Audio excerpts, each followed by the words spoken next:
You are listening to the reading of Chapter 2 of When I Was a Little Girl by Zona Gale. This book is part of the Gutenberg project. The full ebook version can be accessed at www.gutenberg.org.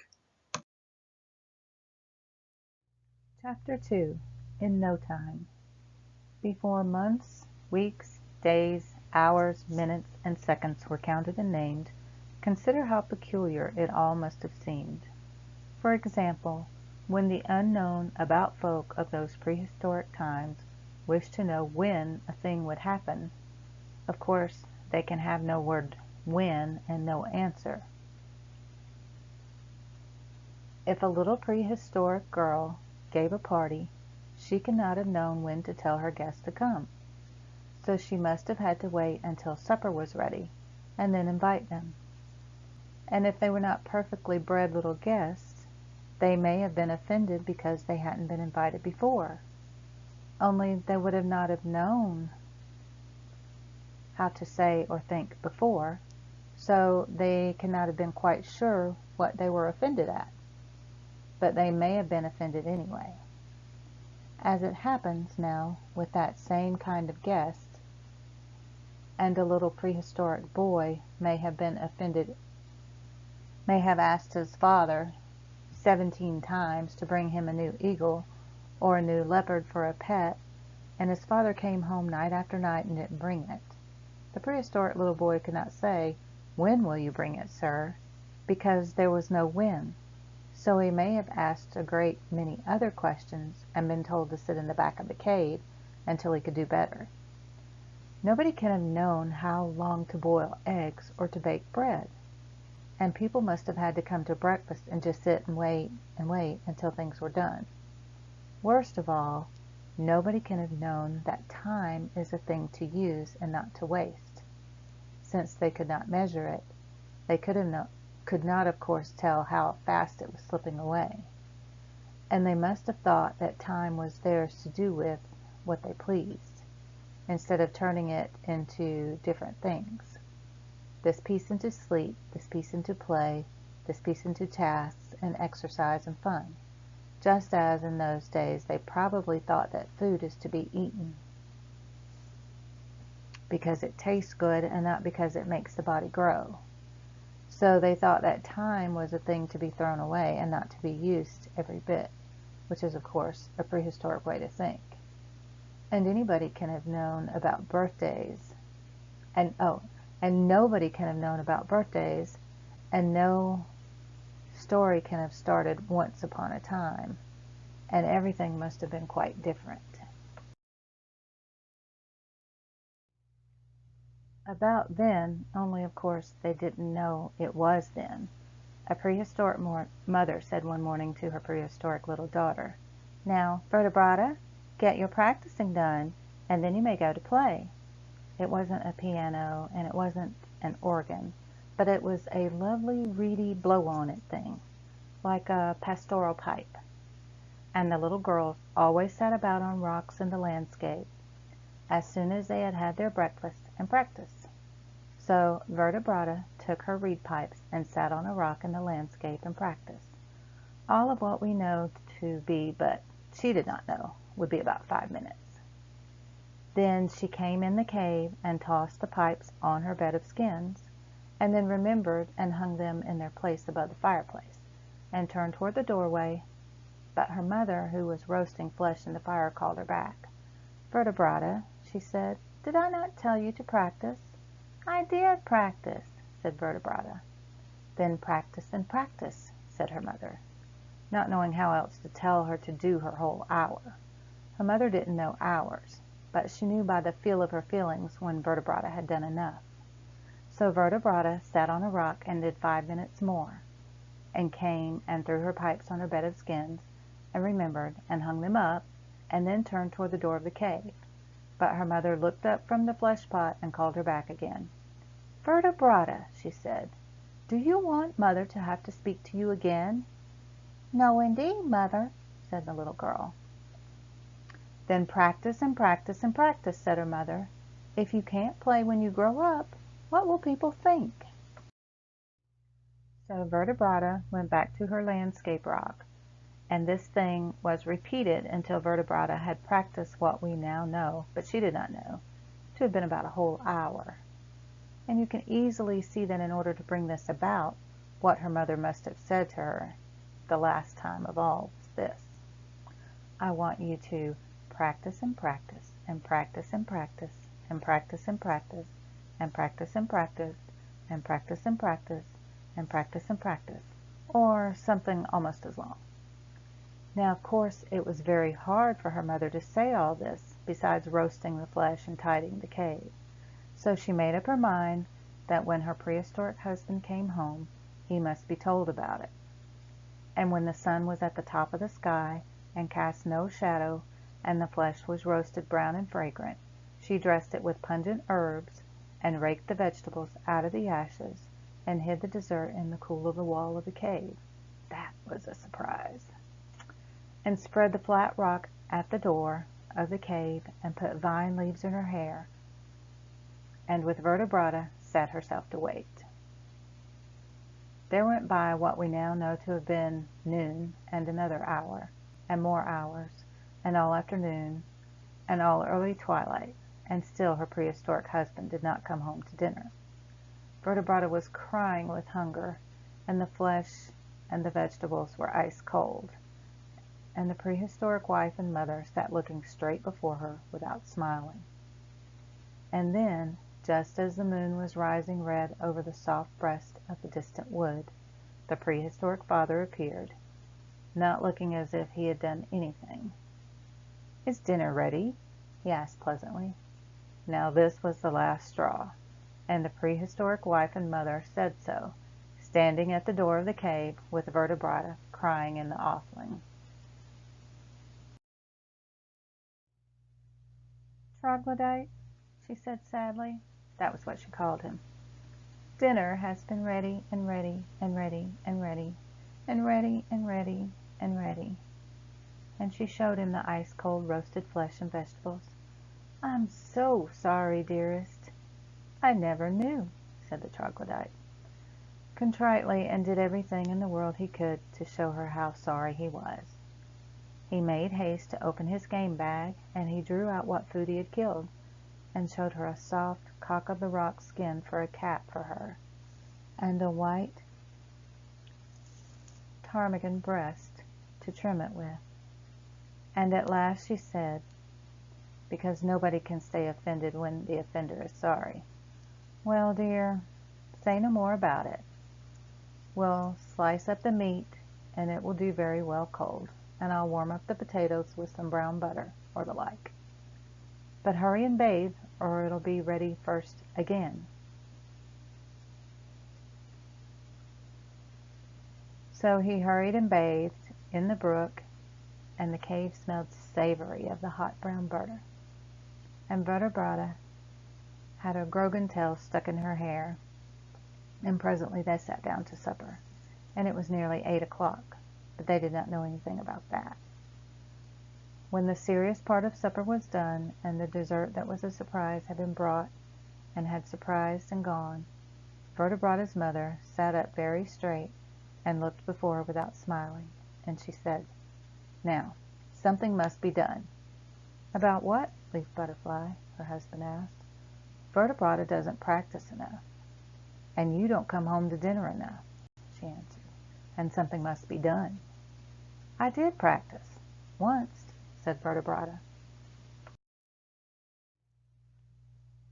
"But you should practice once and once and once and once and once and once, and so on, and not have to be told each once," said the mother. "I did come home to dinner," said the prehistoric husband, waving his hand at his empty platter. "But you should come home first, and first, and first, and first, and first, and so on, and then let the dinner get ice cold," said his wife. "Here a thing," she said.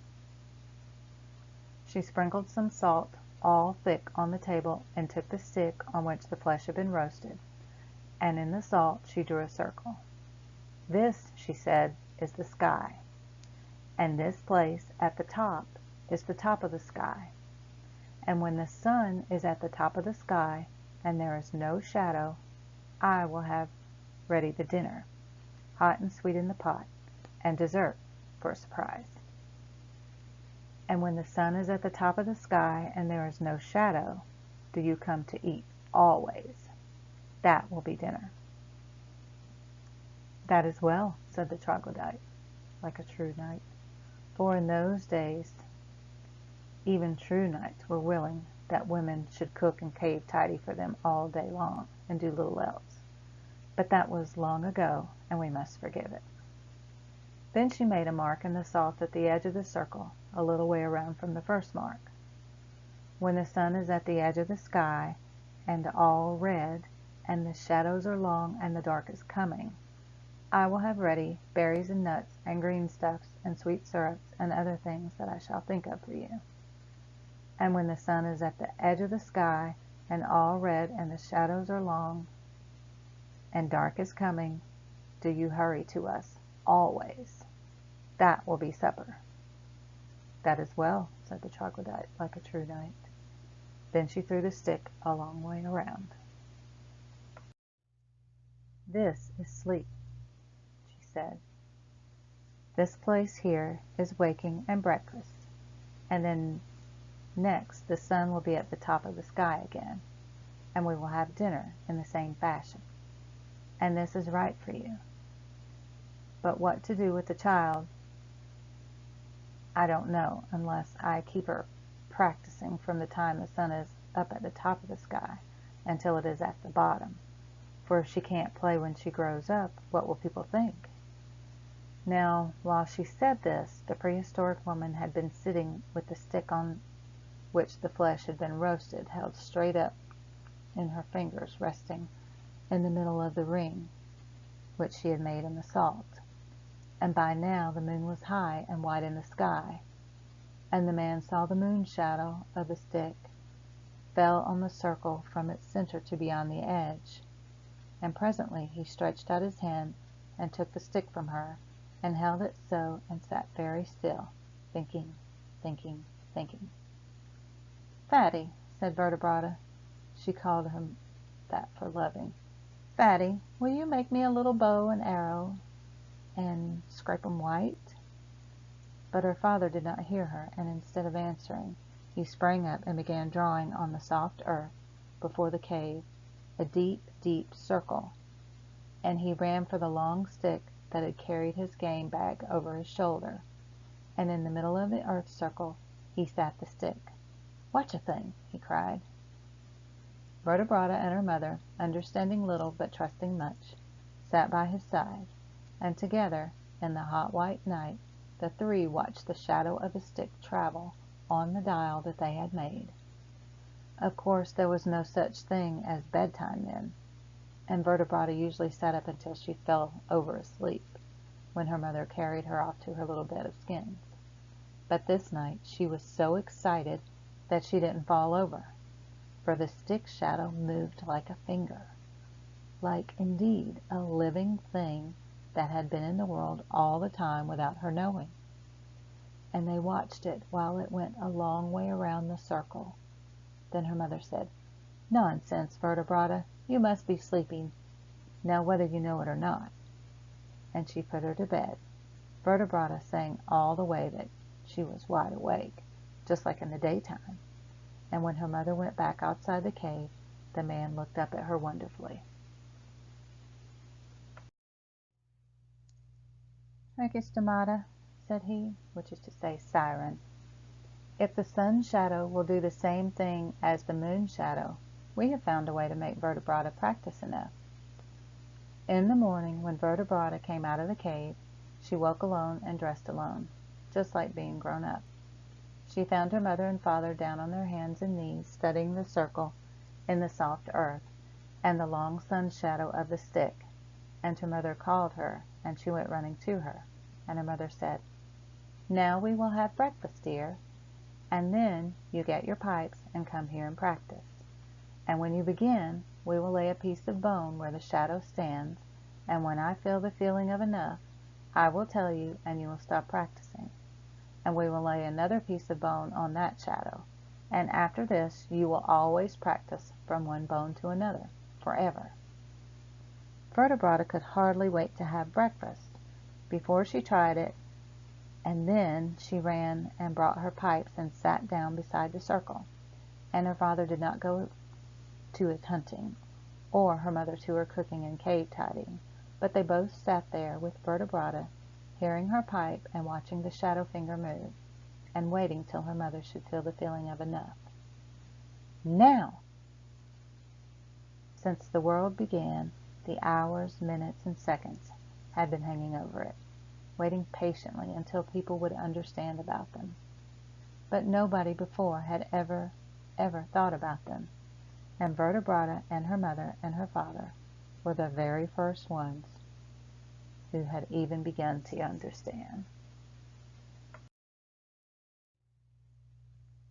So it chanced that in the second that Vertebrata began to pipe and the bone was laid on the circle, that second, deep in the air, yet as near as time is to us, knew that it was being marked off at last on the soft circle of the earth. And so did the next second, and the next, and the next, and the next, until 60 of them knew. And there was the first minute, measured in the circle before the cave. And other minutes knew what was happening, and they all came hurrying likewise. And they filled the air with exquisite invisible presences, all to the soft sound of little Vertebrata's piping. And she piped and piped on the lovely reedy blow-on-it instrument, and she made sweet music. And for the first time in her little life, her practicing became to her not merely practicing, but music-making. There, while she watched the strange time shadow move. "Joy!" cried the seconds, talking amongst themselves. "People are beginning to know about us. It is time that they should." "Ah," they cried again, "we can go faster than anything." "Think of all our poor brothers and sisters that have gone without anybody knowing they were here," they mourned. Pipe, pipe, pipe, went Vertebrata, and the little seconds danced by almost as if she were making them with her piping. The minutes, too, said things to one another. Who knows if time is so silent as we imagine? May not all sorts of delicate conversations go on in the heart of time about which we never know anything? Second talking with second, and minute answering to minute, and the grave hours listening to everything we say and seeing everything we do, confiding things to the day about us, and about eternity from which they have come. I cannot tell you what they say about you. You will know that if you try to think, and especially if you stand close to a great clock, or hear it boom out in the night. And I cannot tell you what they say about eternity, but I think that this may be one of the songs that they sing. Song of the Minutes. We are a garland for men. We are flung from the first gate of time, from the touch that opened the minds of men. Down to the breath of this rhyme, we are the measures of things, the rule of their sweep and stir. But whenever a little girl pipes and sings, we will keep time for her. We are a touching of hands from those in the murk of the earth, through all who have garnered life in their hands, and wrought it from death into birth. We are the measure of things, the rule of their stir and sweep, and whenever a little child weeps or sings, it is his soul we keep.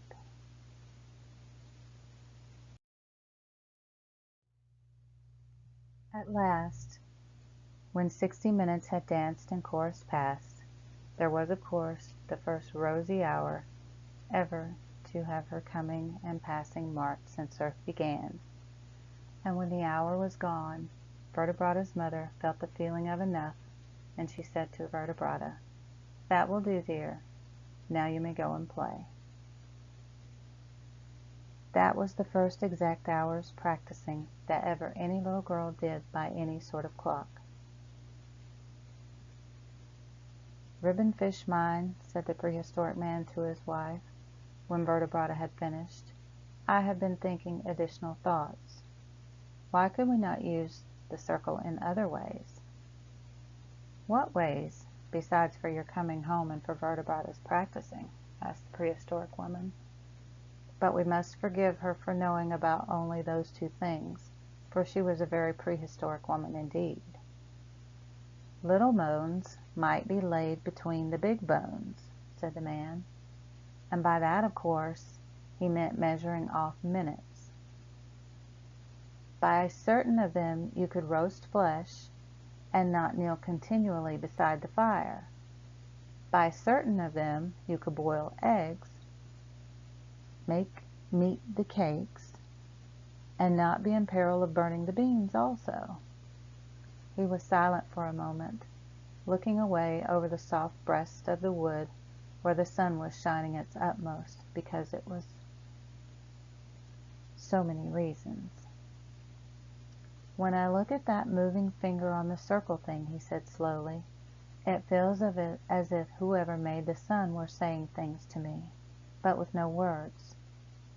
For his sun moves, and the finger on the circle thing moves with it, as if it were telling us how long to do this thing, and how long to do that thing, you and me and Vertebrata. And we must use every space between the bones, and whoever made the sun is telling us this, but with no words." The prehistoric woman looked up at her husband wonderfully. "You are a great man, troglodyte," she told him. At which he went away to hunt, feeling for the first time in his prehistoric life as if there were a big reason, somewhere out in the air, why he should get as much done as he could. And the prehistoric woman went at her baking and cave tidying, but always she ran to the door of the cave to look at the circle thing, as if it bore a great message for her to make haste, a message with no words. As for Vertebrata, she had taken her pipes and danced away where, on the rocks in the landscape, the other little prehistorics sat about, getting their practicing done. She tried to tell them all about the circle thing, waving her pipes and jumping up and down to make them understand, and drawing circles and trying to play to them about it on her pipes, and at last they understood a little, like understanding a new game, and they joined her and piped on their rocks all over the green place. And the seconds and minutes and hours, being fairly started to be measured, all came trooping on to the sound of the children's piping. When the sun was at the top of the sky, Vertebrata remembered, and she stuck a stick in the ground and saw there was almost no shadow. So she left the other children and ran very hard toward her own cave, and when she had nearly reached it, somebody overtook her, also running very hard. "Freddie!" she called, as she called when she meant loving, and he swung her up on his shoulder and ran on with her as they burst into the open space before the cave, just as the shadow stick pointed straight up to the top of the circle thing. There, before the door of the cave, was the flat rock, all set with hot-baked meat and toothsome piles of roast vegetables and beans that were not burned. And the prehistoric woman, with vine leaves in her hair, was looking straight before her and smiling. And that was the first dinner of the world that was ever served on time.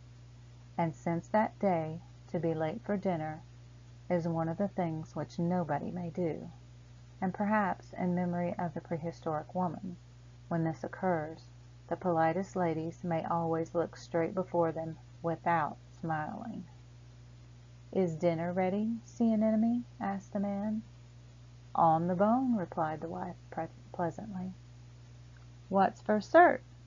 asked Vertebrata. "It's a surprise," said her mother, which is always the proper answer to that question. And while they sat there, the days and weeks and months and years were coming toward them, faster than anything, to be marked off on the circle thing before the door, and to be used. And they are coming yet, like a message, but with no words. End of chapter 2.